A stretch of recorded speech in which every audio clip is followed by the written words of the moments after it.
So if you've ever tried to find a wall stud, you can know it's kind of a pain. I've had wall stud finders over the years.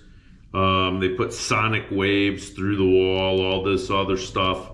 And I don't know, I ended up giving up on those. And I just started tapping the wall with a hammer until I thought I got close, and then I'd poke a nail in and you might have a strip of nail holes. But this seems to work really well for me.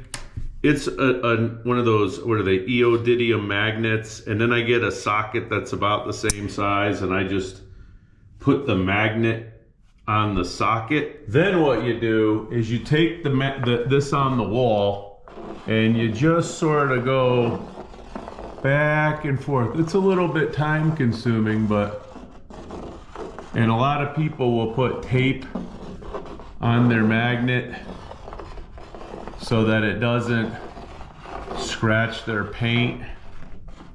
Oh, right there. There you go. So I hit the nail that's on the stud, or the screw that's on the stud, and you'll see that the magnet just attaches. And so let's see if we can find another one here.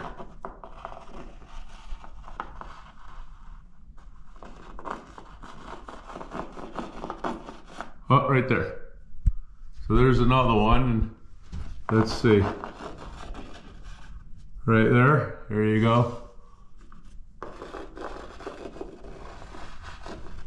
Oh, and there's another one. So yeah, just a little high-powered magnet stuck on a